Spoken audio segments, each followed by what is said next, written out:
Tour 202.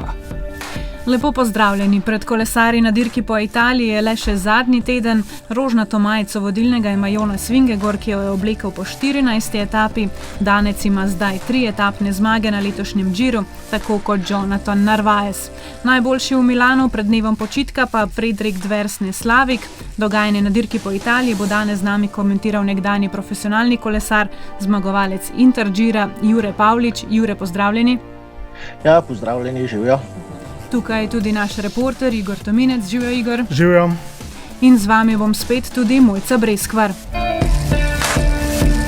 Kolesarski podcast Vala 202. Pa če začnemo kar z današnjo etapo, povsem ravninsko, pričakovali smo boj sprinterjev za zmago, na koncu pa boj za zmago med 4 ubežniki, zmagovalec pa kolesar ekipe Uno X, Frederik Dversne-Slavik. Ob veselju celotne ekipe ob njihovi prvi zmagi na Giru smo v kadru lahko videli tudi zelo nasmejanega Roka Bukovca, ki je del norveške ekipe in je bil tudi že gost v našem podcastu. Jure in Igor, kdaj sta vidva začela verjeti, če sploh sta, da bo ubežnikom danes uspelo?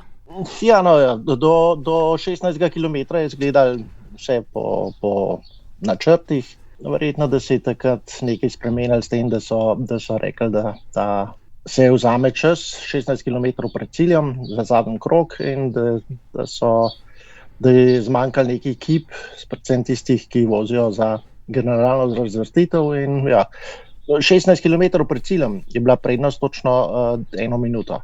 Ne vem koliko, 10 km kasneje je bila prednost še zmeri 40 sekund. Tam se je nekaj spremenilo in ja, to je pač tako, kot je bilo. Težko je gledati, težko je dati tak enozvočen odgovor, zakaj se to zgodi. Jaz ne poznam športa, kjer bi nastopale naenkrat, da bi nastopali 23 ekip, ena proti drugi. To je kot da bi bile 3 nogometne ekipe naenkrat, da bi bilo 23 nogometnih ekip naenkrat na igrišču. Kakšno taktiko ne bi mogel noben nič napovedati. Tukaj pa isto. Ena ekipe vozijo za rumeno majico, za rožnato majico, druge za drugo majico, nekateri za ubege. In ja, zelo težko je napovedati, kaj se bo zgodilo, zato v bistvu je kolesarjem lažje, ker lahko na licu mesta reagirajo na dano situacijo. Ja, jaz sem opazil, da se razlika nekako nenavadno počasi zmanjšuje in da mogoče glavnina tokrat ne bo uspela takrat, ko so začele te sprinterske ekipe uporabljati že praktično vse svoje kolesarje, ko je Soudalov že praktično zmanjkalo pomočnikov, da bi lahko lovili, ko je Groenewegen moral poslati v ospredje svojo konjenico, ker večino etape ta Unibet ekipa vendarle ni bila v tistem glavnem lovu.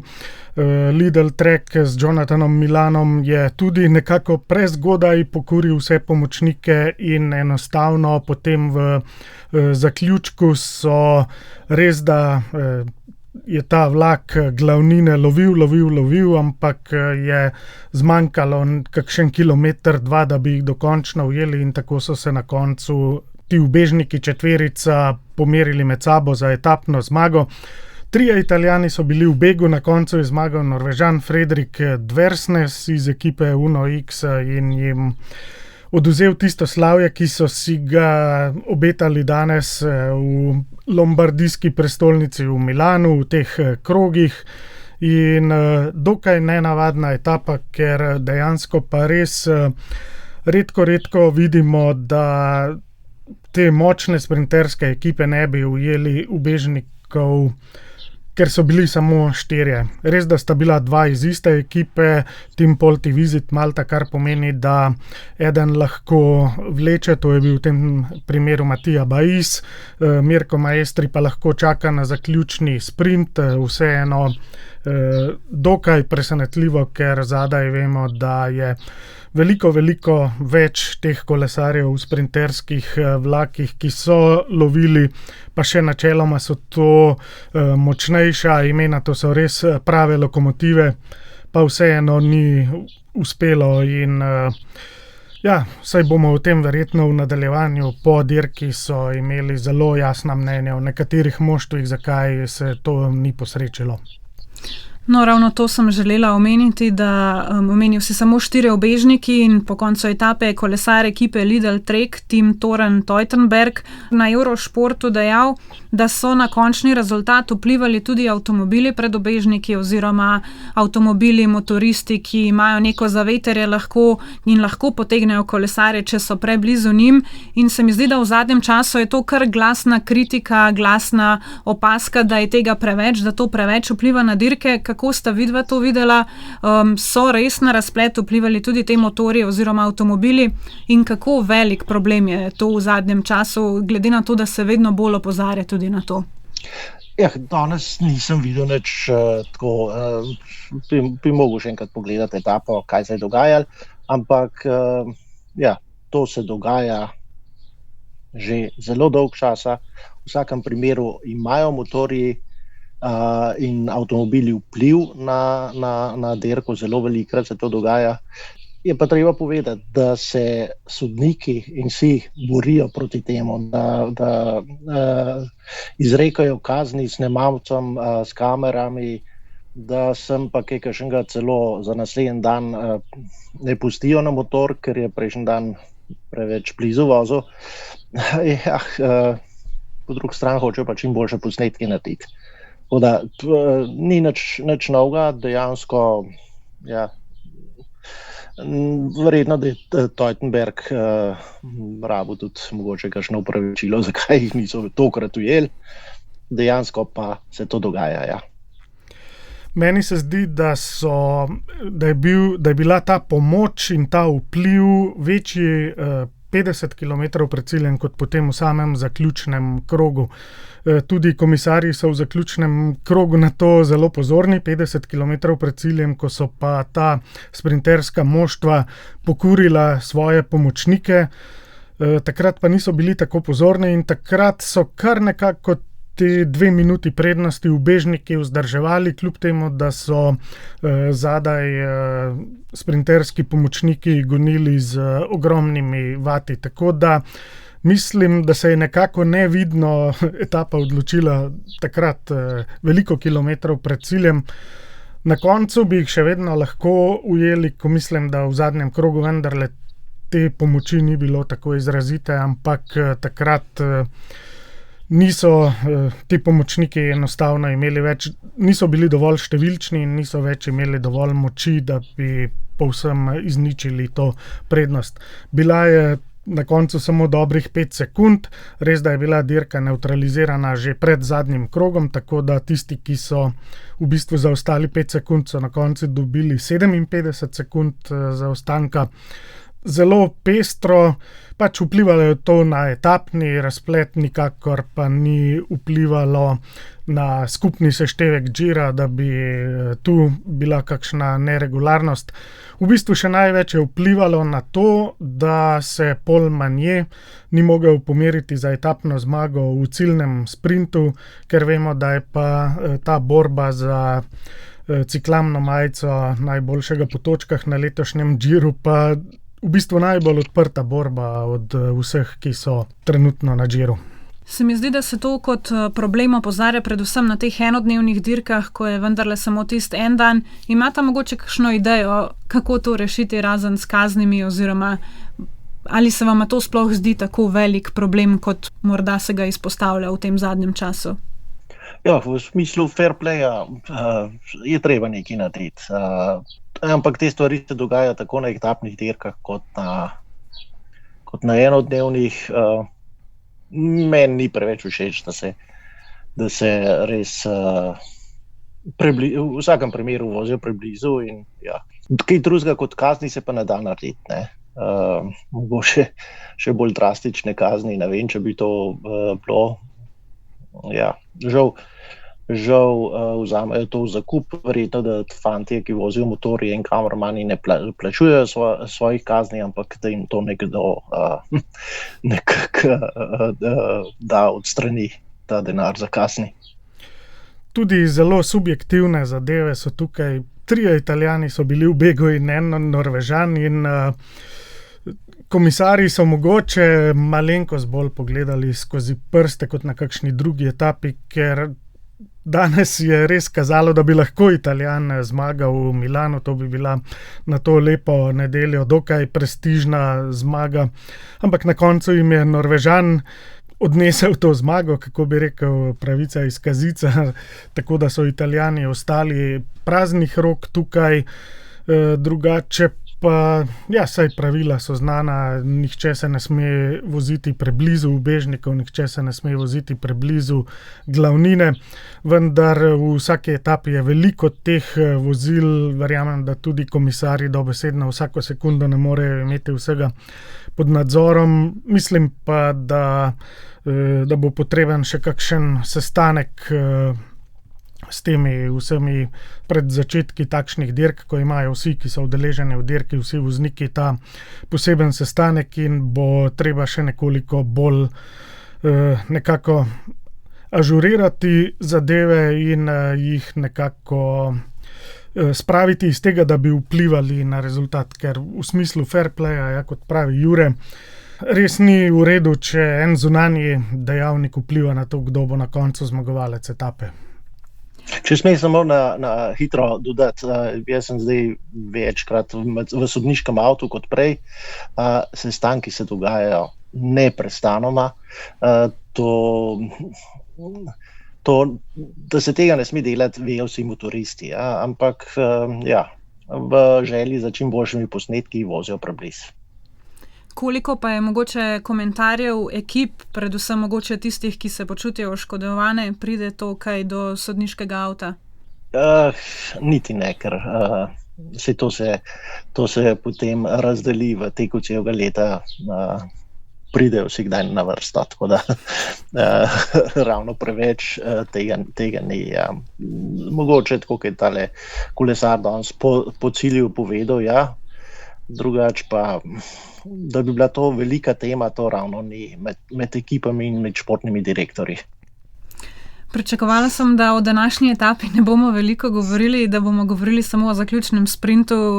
Ni bil tak zaključek, kot smo pričakovali. Poleg tega pa še nevtralizacija pred zadnjim krogom. Ta odločitev je padla sredi etape, torej več kot 15 km pred ciljem so bili nevtralizirani rezultati.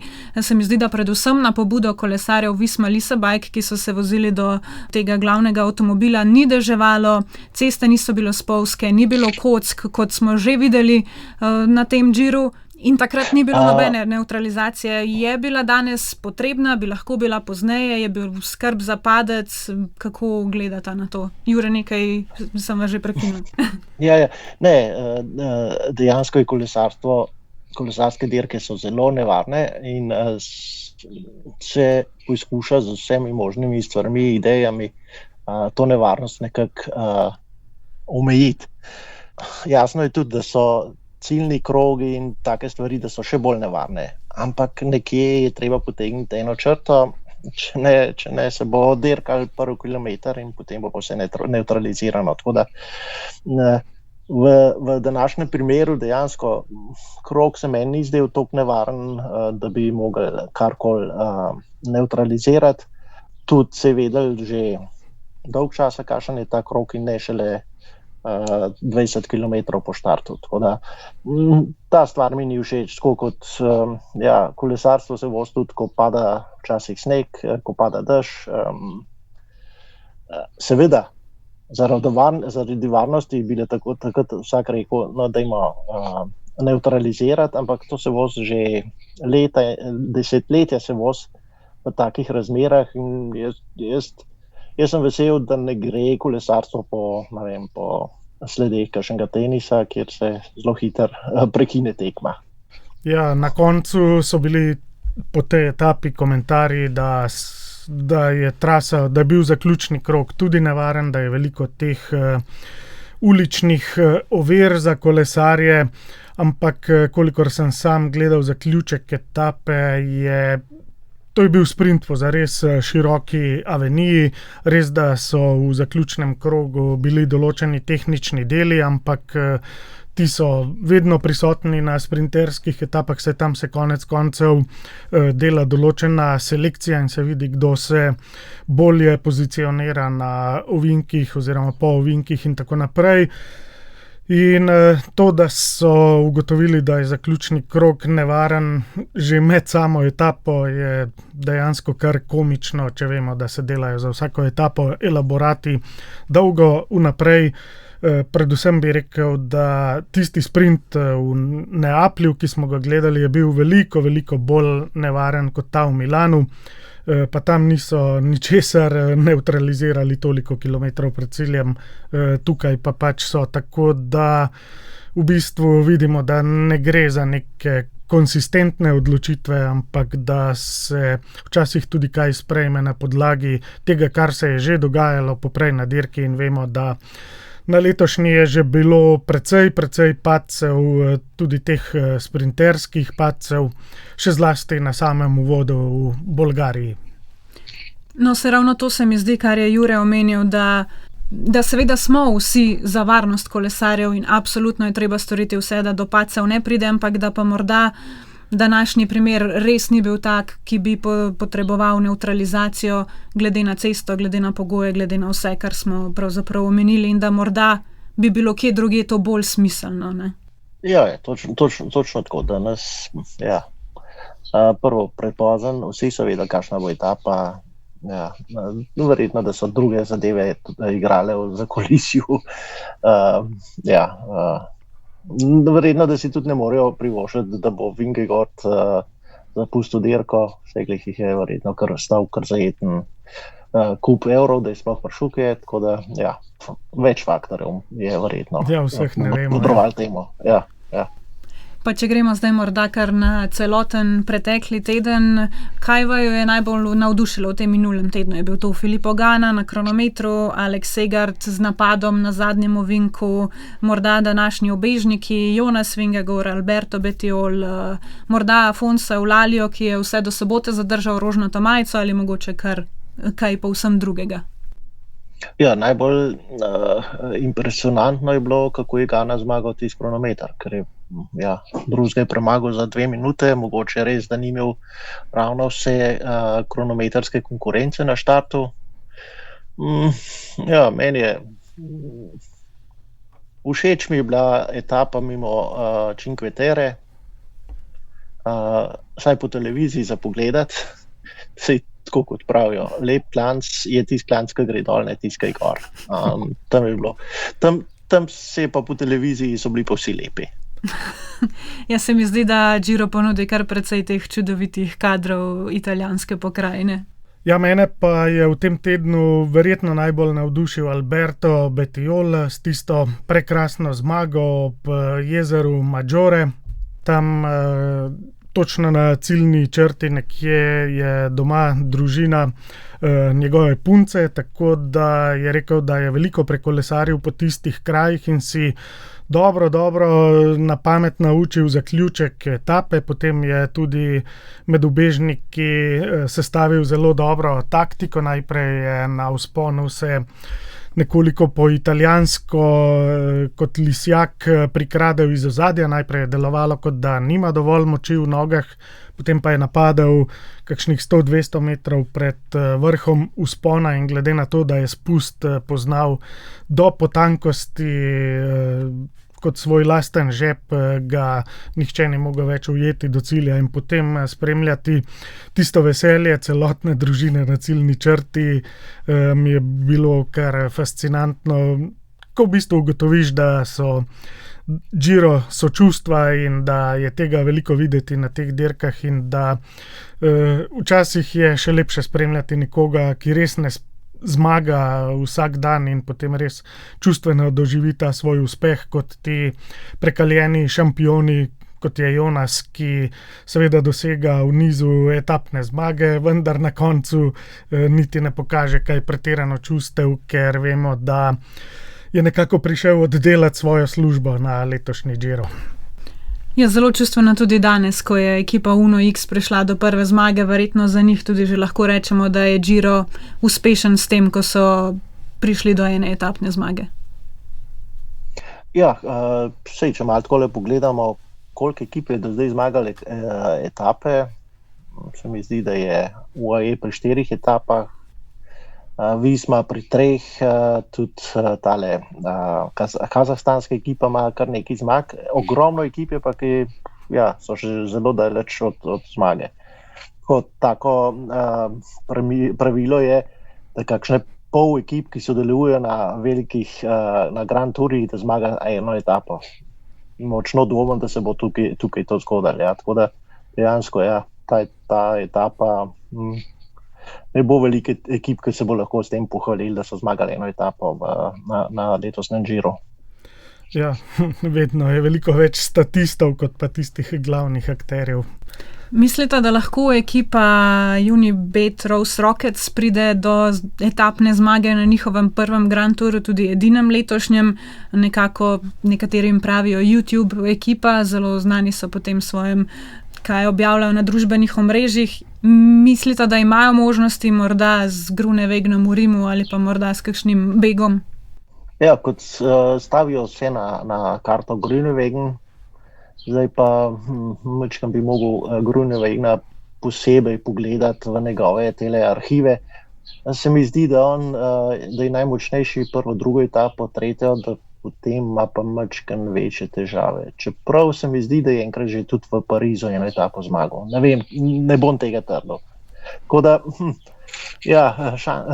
možnosti so zmeri manjše. Ja.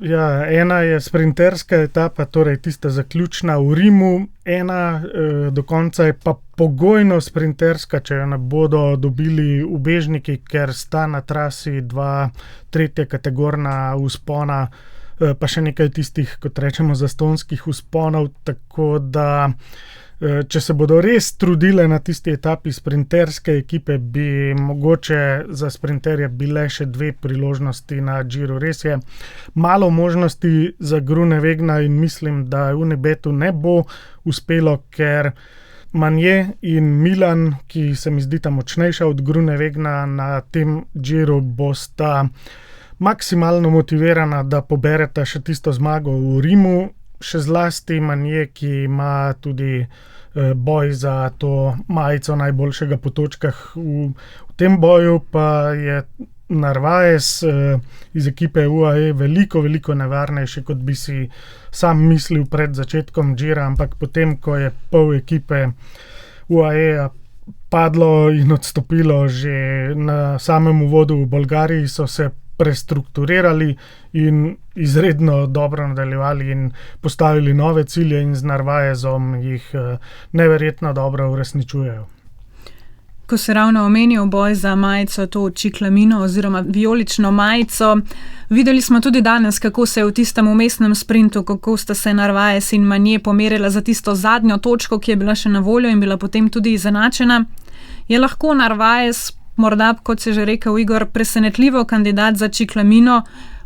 Koliko je to ekipi UAE sploh v interesu? Mislim, da če se ne motim, sta do konca še 2 etapi s 50 točkami za zmagovalca, pa 3 s 15 in 1 s 25. Seveda so tukaj še umestni sprinti, kjer točke ponavadi preberejo ubežniki, ima pa zdaj Manje 14 točk prednosti pred Narvaezom, ampak kot smo dejali, samo še ena res sprinterska etapa in teh 50 točke na voljo. Torej, kako vidite ta boj in koliko je v interesu Emiratom, da osvojijo to majico potem, ko so zelo hitro izgubili večino ekipe?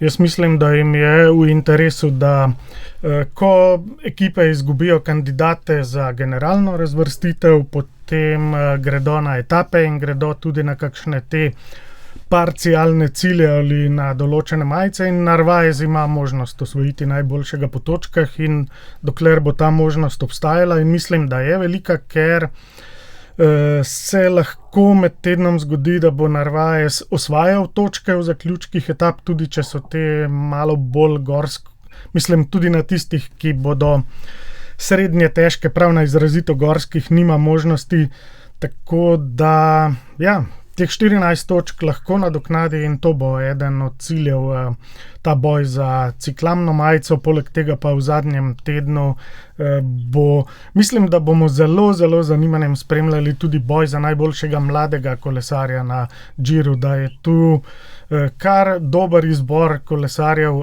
Eulalio, ki je presenečenje Gira, pa Pellicari, ki je bil bolan in če se bo sestavil v zaključku, bi lahko bil prvi kandidat. In pa še en Italijan, Piganzoli, ki je sicer Vingegaardov pomočnik, ampak vidimo, da tudi v generalni razvrstitvi zelo, zelo visoko kotira. Tako da poleg ciklamne tudi ta bela bo še izjemno pestra. Tako kot je Igor rekel, UAE je zelo hitro znal spremeniti svoje cilje, se prilagoditi temu. Če bi vozil verjetno še Adam Yates, Narvaez ne bi že zmagal 3 etape, če se ne motim. In v bistvu je ta majica po točkah je, vsaj kar se generalnih razvrstitev tiče, še najvišji cilj, ki se za njih da osvojiti.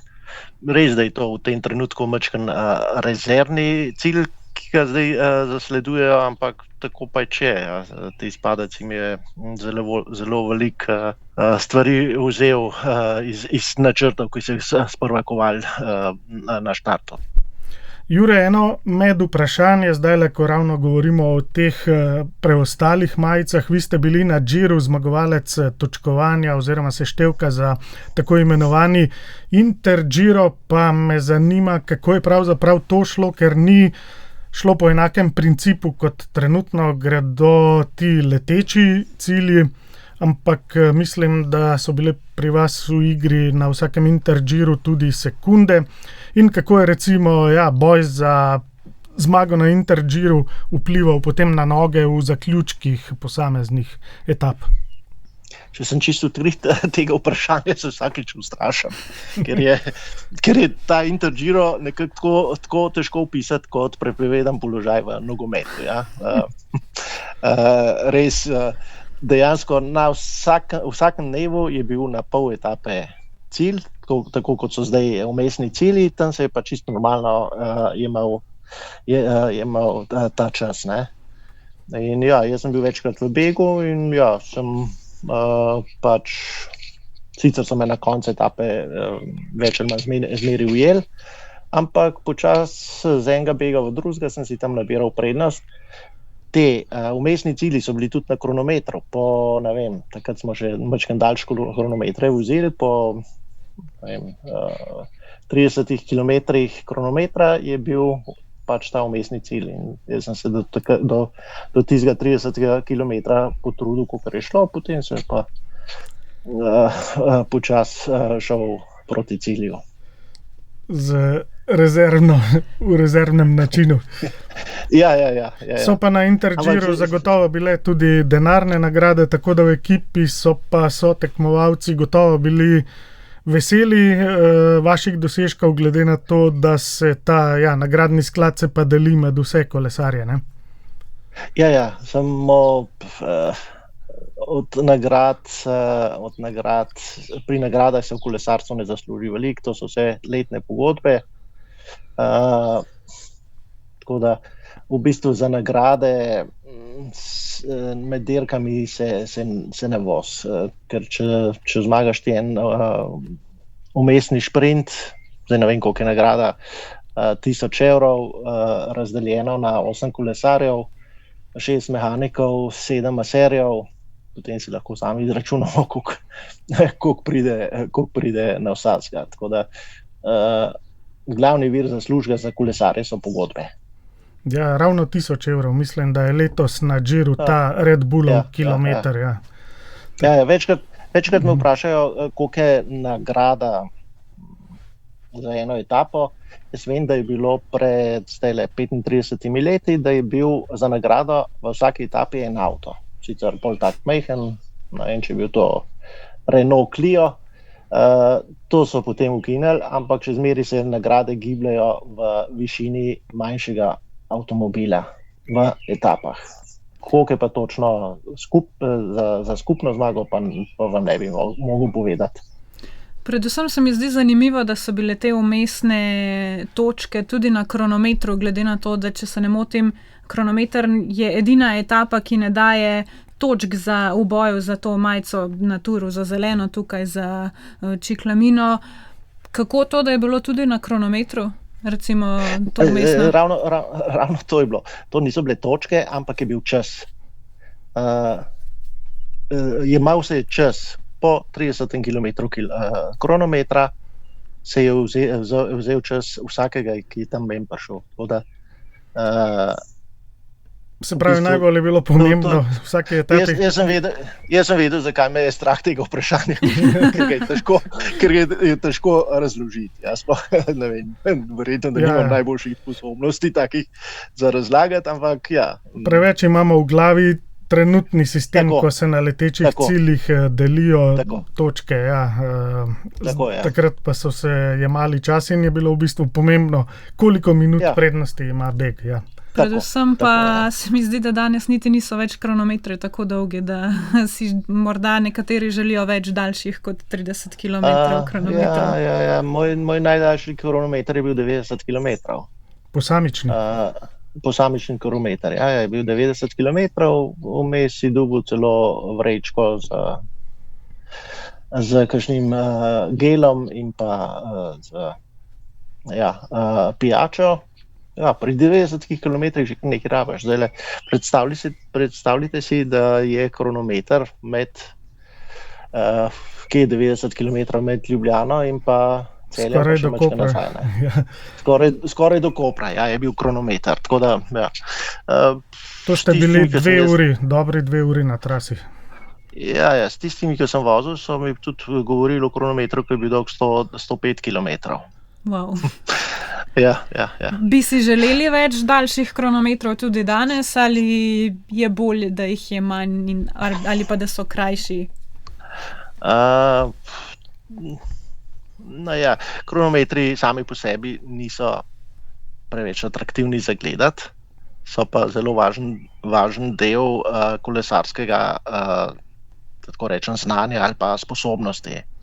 Tako da mogoče, da so zdaj res majčkeno prekratki, da bi bili lahko majčkeno daljši. Se vidimo, da zmagujejo predvsem kolesarji, ki so dobri na klanc. Včasih so mogli biti pa majčkeno bolj izenačeni v teh prvinah. Armstrong, Indurain, Rominger, to so bili vsi kolesarji, ki mogoče niso bili najboljši na vzponih, ampak ta kombinacija jih je pač pripeljala do teh velikih zmag. Ja, v bistvu lahko rečemo, da nekoliko težji tip kolesarja za generalno razvrstitev ali pa bolj univerzalni tip kolesarja, da je tudi to imelo svojo poanto na Grand Tourih. Ja, kolesarstvo je pač ima neke zakonitosti, je zdržljivostni šport per excellence. To se pravi, vsi pravijo, predolge etape niso zanimive, da ima narediti trajše 80 km. To ni v DNK-ju kolesarstva. 80 km etape. Vsak rekreativc, smo se prej pogovarjali, ko se usede na kolo, naredi 70 km. To so profesionalci in meni se zdi, da je prav, da so te daljše etape tudi zraven. Ravno zato imajo čar spomeniki, ki so dolgi tam 270 km. Ja, če je nekomu dolg čas gledati prvih 80 km, se lahko selektivno usede pred televizijo in gleda zadnjih 150 km. Tako da, tam se dogajajo tudi take zanimive stvari šele čez 200 km. Tako je, zdaj, ko je Pogačar na dirkah, je res treba gledati zadnjih 150. Ja.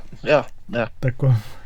Ko smo ravno omenili vožnjo na čas, zanesljivo najboljši Gana, ki je polovil ogromno kolesarjev pred sabo, pa bi se morda tukaj dotaknila Jonasa. Vaju je presenetil, sta pričakovala več, ali je bilo to največ, kar je lahko, glede na to, da je bila trasa res povsem ravninska? Pri kronometru je skoraj najlažje napovedovati, kaj se bo dogajalo, ker vsak je sam na progi, ni vpliva nasprotnikov in ne vem česa. Mogoče, da je bil za kakšne pol minute ali pa minuto počasnejši, kot sem mislil. Jaz sem mislil, da bo tam okoli mesta 3, 4, 5, kar pa ni čist dosegel. Je bil majčkeno počasnejši, kot smo navajeni pri njemu. Mislim, da so takrat poročali, da je bil ravno bolan nekje okrog tistega obdobja in da je tudi vsaj eno od prvih 2 etapnih zmag dosegel pod vplivom te neke bolezni, virusa, nekega kašlja in tako naprej. In rezultat na kronometru mislim, da tudi to odraža, ker v tej konkurenci, da je Jonas bil šele 13, ti pove, da nekaj z vsem skupaj to ni moglo biti v redu. Verjetno je odpeljal po nekoliko bolj varčevalnem načinu, tako da je nekako preživel to etapo, nisi pa v njej mogel ustvarjati kakšne prednosti pred konkurenco in tako naprej, tako da je to moral prihraniti potem za to etapo v Aosti, kjer je pa, kot so poročali, bil že dokaj zdrav in mislim, da bo pri Jonasu se pokazalo, da bo v 3. zadnjem tednu še močnejši, kot je bil doslej na Giru in če kaj, pa je to njegova kvaliteta skozi vso kariero, da je praviloma v 3. tednu 3-tedenske dirke najmočnejši. Tako da je tudi zaradi tega že toliko teh zmag dosegel. Igor, rekel si, da je Jonas vedno najmočnejši zadnji teden, zdaj je pri 3 etapnih zmagah. Ali mislite, da lahko ujame Tadeja Pogačarja, ki je na Giru dosegel 6 etapnih zmag? Torej še 3, do konca so še 3 izrazito gorske etape, od tega 2 z zahtevnim zaključnim vzponom. Torej, koliko etapnih zmag mu še morda napovedujete? Jaz upam, da ne bo še 3 dosegel, ker stiskam pesti malo za Felixa Gala. Ker sem bil pač njegov športni direktor 3 leta pri Avstrijski zvezi. Imam pač majčkeno drugačen pogled na to, kako Felix dirka. Kako visoko mislite, da lahko poseže Felix? Je to 2. mesto s kakšno etapno zmago? Dobro ga poznate, tako da morda lahko še kaj več poveste o njem. Zaenkrat bo zelo kontrolirano z pogledom na merilec moči. Tudi ni nikoli kaj preveč tvegal in da bi tisto 2 minute poskušal ostati pri Jonasu. Zaenkrat mu moramo dati prav, da se tako vozi. Če si bo pa privozil majčkeno več razlike, recimo tam v kakšni zadnji gorski etapi, bi pa si skoraj želel, da tvega in enkrat poskus zdržati tudi pri Jonasu. Sicer je potem tako, da Jonas je tudi zelo hiter, kar Felix ni. Težko bo za etapno zmago. Ampak po eni strani Jonas lahko ujame Tadeja Pogačarja, po drugi strani si pa tega ne želim prav zaradi Felixa. Mislim, da bo težko po doslej videnem Felix zaustavil na teh najtežjih gorskih etapah Jonasa, tako da po eni strani držim pesti, da bi uspelo Galu, ravno zaradi tega, kar je Jure povedal. Mislim pa, da se prav lahko zgodi, da bi Jonas končal Giro s kakšnimi 6 etapnimi zmagami, ker doslej, kar smo videli, v bistvu ni imel kakšnih večjih težav. Če bo zdrav v zadnjem tednu, bolj ali manj mu vse lahko že pomočniki naredijo, potem se pa zadnjih par kilometrov odpelje sam naprej. Felix Gal pa je nekako zelo racionalen na cesti, ne spušča se v to brezglavo tveganje tega, da bi konkuriral Jonasu, ampak mislim, da ima zelo dobro zračunano, koliko se lahko sam pelje, da bo prišel uspešno do cilja, ampak kot trenutno kaže, je to bolj na 2. mestu v posameznih etapah. Jure, mogoče samo še vprašanje o Felixu. Je morda Ste si morda želeli, da bi kaj manj časa izgubil na kronometru, da bi morda tam tudi ostal bliže Jonasu, kako dober je, ali je bil to njegov optimalen nastop? Napram Jonasu je bil to njegov optimalen nastop. Skoraj ni bilo za računati, da bi izgubil manj kot je. Sicer je bil že enkrat pred 10 leti četrti na kronometru na Evropskem prvenstvu. Ti si bil bolj tak, bolj izjema kot pravilo, drugače pa je kronometer njegova šibka točka. Se spomnim, da ga je Anna Kiesenhofer na avstrijskem prvenstvu na enaki progi skoraj prehitela. Zdaj, Anna Kiesenhofer, olimpijska prvakinja iz Tokija, ne? Tako da že to govori, da na kronometer ni preveč dober. In ga je še kar dobro odnesel, ja. Ja, to sem se zdaj ravno spomnila na Evropsko prvenstvo, ko bomo lahko v Sloveniji primerjali čase iz različnih kategorij, glede na to, da bojo imeli vsi isto traso za vožnjo na čas in bo verjetno zanimivo tudi to pogledati, različne konkurence in kategorije, kdo je hitrejši od koga. Če nekomu ne bo ratal ali pa če bo bil slabši kot mlajša ali pa šibkejša kategorija, bo lahko rekel, da je bila cesta čisto drugačna. Tako da ali pa veter. Ali pa veter, ampak v bistvu velike razlike ne bi bilo. Bo pa zaradi tega klanca specifičen kronometer, ker ne bo pač izrazito ravninski. Jaz se že sprašujem, kako bo to z kolesi, ne? Ker tiste 2 kilometra gor prideti z kronometrskim kolesom ni tako preprosto. Bojo dopustili, da se bojo kolesa menjala, ne bo to dovoljeno, zadnjič, ko smo govorili z Lukom Mezgecem, je rekel, da se premalo pridobi z navadnim kolesom na 2 kilometrih, kakih 10 sekund, tako da praviloma naj ne bi menjali. Naj ne bi, Mogoče bo kakšen prišel na to idejo. Bomo videli, da oktobra je še kar nekaj časa, pa predlagam, da prisluhnemo Jonasu, kaj je povedal po 14. etapi, ki jo je dobil in tudi oblekel rožnato majico vodilnega. I think this one is the one I will remember the most.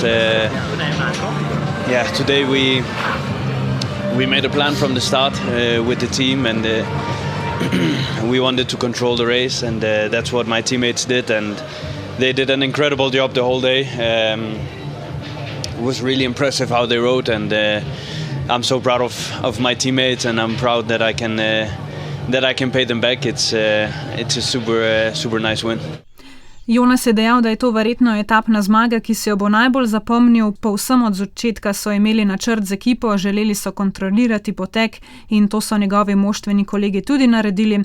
Opravili so izjemno delo, dejal je, da je navdušen in ponosen na njih, tako kot je ponosen nase, da je lahko njihovo trdo delo poplačal zmago, ki je zares čudovita. Predvsem pa včeraj se mi zdi, je tudi celotna ekipa, tako kot je tudi Jonas rekel, ekipa Visma Lease a Bike opravila res izjemno delo za narekovanje ritma, da je potem se Jonas odpeljal v zmagi naproti. Absolutno. Najmočnejša ekipa, saj kar se za kontroliranje dirke tiče, je Visma, tako da je pa ta izjava taka, ne vem, fanti imajo vsi istega scenarista, ki tele izjave polaga v usta.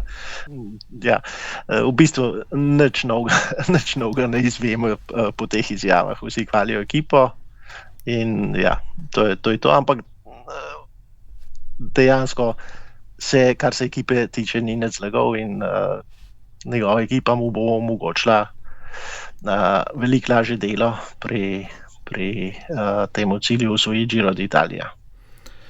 Zame je odkritje že prej omenjeni Davide Piganzoli, to je mladi italijanski kolesar, ki je kar zadnji pomočnik Jonasa na klancih na letošnjem Giru in zares v izvrstni formi. V bistvu boljši še od Sepa Kusa, ki ga je uporabil Jonas na prvem delu klanca, v zaključku pa Pigancolija. Veliko Kelderman, ki bi tudi moral biti pomemben pomočnik na klancih, je že prej odstopil. Mislim pa, da bi Jonas letošnji Giro dobil tudi slabšo zasedbo pomočnikov, da bi vseeno bil dovolj močen, kajti ta etapa v Aosti je pokazala, da dobesedno sploh mu ni bilo treba napasti, pa je vseeno se odpeljal naprej z tistim dobesedno povsem normalnim ritmom. Po tem videnem dejansko zelo dobro zgleda, da bo Jonas vsaj ujel Tadeja, če ne celo prehitev. Luka Mezgec je v prejšnji epizodi dejal, da je videti, da Jonas še ni v najboljši formi, kar pomeni, da nas morda lahko skrbi za Tour, ker bo tam še bolje pripravljen, kot je za Giro. Kako vidva gledata na njegovo pripravljenost, na njegovo formo in predvsem, kaj mislite, da to pomeni za ta poletni Tour, ki ga že verjetno vsi kar nestrpno pričakujemo? Te dirke, ki jih je Jonas odpeljal, to sta, če se ne motim, Paris-Nica in Katalonija, je zmagal zelo, zelo suvereno. V bistvu razlike so bile kot po 20 etapah Tura. Po drugi strani pa Tadej majčkeno drugač zastavil to sezono. Jaz upam, da je to predvsem sprememba v njegovih, koliko se želi razdajati tudi na teh manjših dirkah, ali če se samo zadovolji zmago, ne. Odpeljal je senzacionalne tele enodnevne klasike Tadej. Pri Romandiji kot njegovi edini etapni dirki razlike niso bile velike, samo jaz sem imel tam občutek, da bolj gleda na merilec moči, da gleda, da bo naredil svoj trening in da bo pač to dirko zmagal. Meni je to celo bolj všeč kot pa tiste stvari 120 km pred ciljem, ker ga kaže v luči kompletnega kolesarja, ki včasih tudi majčkeno razmisli preden kaj naredi. Ja, mene zanima predvsem, kako bo Jonas odpeljal zadnji teden, zdaj, če je bil v prvem delu Gira nekoliko bolan, potem nam je zdaj, ko gledamo malo za nazaj, bolj logično, da je sicer dosegel že 3 etapne zmage, ampak samo ta v Aosti je bila res tista epska zmaga, ko si res rekel, da je dobesedno nepremagljiv, da ni nobene možnosti, da bi mu kdo tukaj pariral. Drugače pa nekako še vedno ostajam pri tem, da ni nujno, da bo Jonas letos drugi na francoskem Touru, ker me res zanima, kako se bo odrezal Francoz Paul Sexas, ki ga na tako dolgi dirki še nismo videli. Lahko, da bo ta francoski mladenič v 3. tednu Tura popolnoma pogorel, mogoče pa tudi ne, ker že pri Pogačarju vem, da na začetku njegove kariere so govorili, da bo na prvo Vuelto, na katero bo šel, da bo dirkal do polovice in se potem poslovil, potem je pa kar dirkal do konca in se je videlo, da bolj, ko je šlo proti koncu, boljši je. Skratka, ne vemo, kako se bo tu obnašal Paul Sexas. Jonas in Tadej sta pa seveda preverjena kadra in glede na videno na Giru ne bi rekel, da se Jonas ravno približuje Tadeju za poletni Tour, ampak vedno, ko takole postavljamo neke trditve, je treba vedeti, da je kolesarstvo šport, v katerem je največ spremenljivk, ker lahko stakneš poškodbo takšno ali drugačno, nekatere so malo lažje, nekatere sploh zamolčijo in o njih ne poročajo. Kadar kdo zboli na 3-tedenski dirki, v bistvu nikoli tega niti ne povejo, da ne bi konkurenca takoj tisti dan pripravila napad, ampak potem povedo v bistvu z zamikom za nazaj. Skratka, vse to je treba upoštevati, ampak v idealnih razmerah mislim, da pred Tourom Tadej zanesljivo na prvem mestu, Jonas in Pol pa v boju za drugo stopničko. Jonas Vingegaard je postal tudi 27. kolesar v zgodovini, ki je oblekel majice vodilnega na vseh 3 Grand Tourih in je 3. aktivni kolesar, ki mu je to uspelo ob Primožu Rogliču in Richardu Carapazu. Zdaj prednost v skupnem seštevku 2 minuti in 26 sekund pred Afonsom Eulalijom. 3. Felix Gall, potem pa Thymen Arensman, Jai Hindley, Giulio Pellizzari. Kot kaže, bo boj za stopničke bolj zanimiv kot boj za zmago, vsaj glede na to, kaj je do zdaj pokazal Jonas. Koga vidva vidite na zmagovalnem odru, Jure? Dejali ste že, da si želite, da bo tam tudi Felix. Ja, jaz sem prav vesel, da mi tole danes snemamo in ne včeraj pred tisto etapo v Aosti. Do te etape bi lahko še kakšno presenečenje bilo, tudi kar se Jonasa tiče, po videnem včeraj. Ja, če se v številkah izrazim, 90-85% možnost, da zmaga Giro je tukaj, ne. 7,5%, da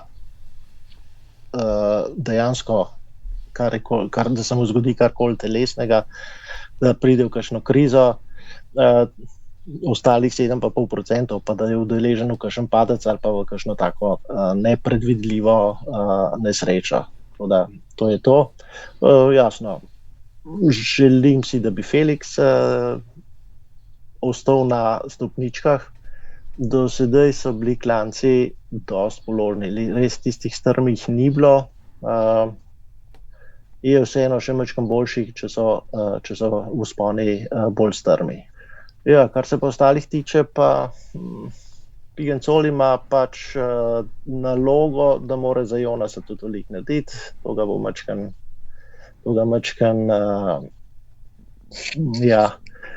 ne dela tako velikega favorita za stopničke Bora, oba fanta,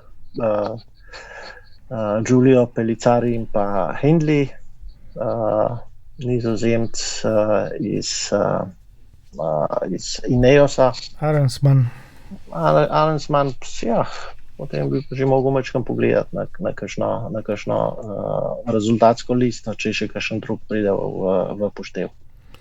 Ja, jaz tudi mislim, da Portugalec Eulalijo, ki trenutno še drži drugo mesto, da ne bo zdržal v ospredju, čeprav se odlično bori, ampak na koncu je vprašanje, če bo osvojil tudi belo majico najboljšega mladega.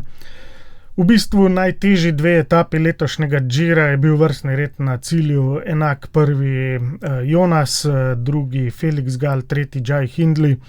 In glede na to, da je zelo gorsko obarvan zadnji teden Gira, mislim, da bi moral biti takšen vrstni red prvih 3 na koncu Gira. Ja, s tem sem pozabil. Jai Hindley je specialist za zadnji dan Gira, ne? Tako, ja. Kadar je kronometer, kar pa letos ni temu tako.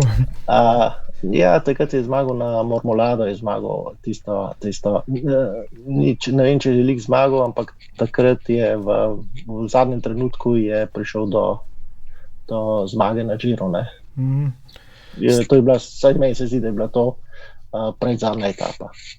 S tem, da ima Giro v zadnjih letih zasedbo dokaj močno, vedno je eden od te recimo velike trojke Vingegaard, Pogačar, Roglič na dirki. Takrat, ko pa teh ni bilo ali pa ko je Roglič imel težave, takrat so se pa lahko za zmago na Giru udarili tudi kolesarji tipa Jai Hindley, pa Theo Gegenhardt in tako naprej.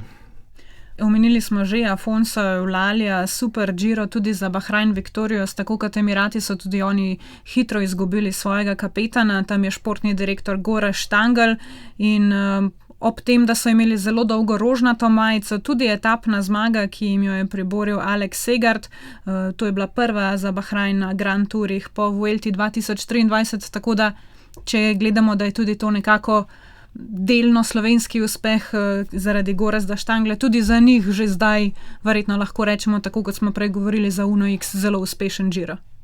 Ja, odličen Giro za Bahrajn, toliko dni je bil Eulalijo v rožnatem in tudi Portugalec se bori na vsaki etapi do zadnjega diha, tudi na kronometru je reševal, tako da je ohranil pol minute prednosti v skupnem seštevku.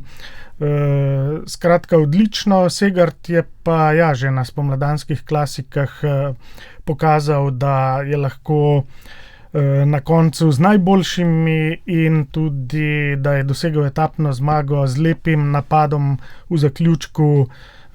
Ni presenečenje in velike pohvale, da tudi oni so se po odstopu Santiaga Buitraga morali prestrukturirati, spremeniti svoje cilje in so jih odlično.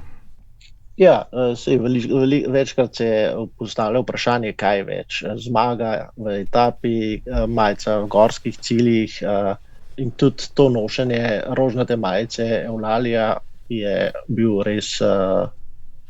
res odličen uspeh za ekipo Bahrajna.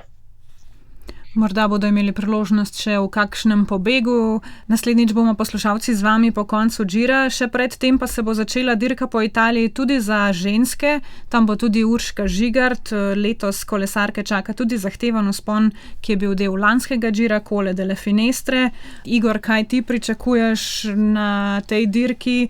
Mislim, da bo tam ekipna kolegica Urške Žigart tudi Sara Gigante, ki bo morda tokrat v vlogi kapetanke. Urška odlična na Vuelti, ko so njej prepustili to vlogo. Kaj pričakuješ zdaj?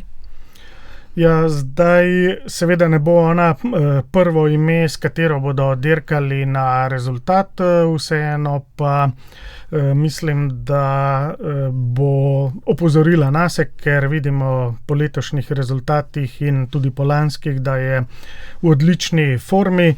Tako da upajmo, da jo bomo videli v ospredju. Če se pa kaj zasuka na sami dirki, kot smo videli tudi na moškem Giru, ni nujno, da glavni kapetan je na koncu tisti, ki najbolj postavi pečat na dirko, ker se vse mogoče dogaja. Potem bi pa lahko tudi Urško Žigart videli v boju za mesta zelo v ospredju skupnega seštevka. Ne vem, v tem trenutku si ne bi upal napovedati, ali jo bodo potrošili toliko, da se na koncu najtežjih etap ne bo mogla udeležiti boja za vrh. Na tistih bolj ravninsko obarvanih etapah pa tako ali tako vemo, da bodo morali porabiti druge kolesarke in da bo ona pač privarčevana za te gorske preizkušnje. Jure, si boste tudi vi pogledali morda vsaj to etapo z vzponom na Colle delle Finestre? Po televiziji. Colle delle Finestre moramo izpostaviti, to je tisti klanec v okolici Sestriera, kjer je tudi kar dolg makadamski odsek. Letos je Urška že upravila oziroma v zadnjih letih večkrat generalko na Strade Bianche, tako da mislim, da je pripravljena na vse in zaželimo jim še en odličen rezultat. Vuelta, Giro, to so dirke, kjer podeljujejo veliko večje točke za mednarodno lestvico, kot denimo lani na Švici, Romandiji in tako naprej. In držimo pesti, da se uvrsti nekje v ospredju in se še bolj prebije. Čeprav to ni zdaj najpomembnejša stvar, ampak na svetovni lestvici dela velike korake proti vrhu in me prav zanima, kako daleč naprej se bo še prebila. Če že nimamo predstavnika na moškem Giru, pa upam, da bomo po koncu ženskega lahko poročali o še enem novem uspehu slovenskega ženskega kolesarstva.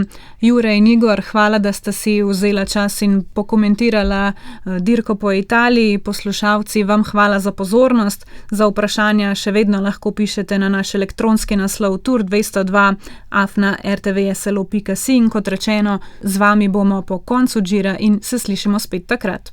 Tur 202.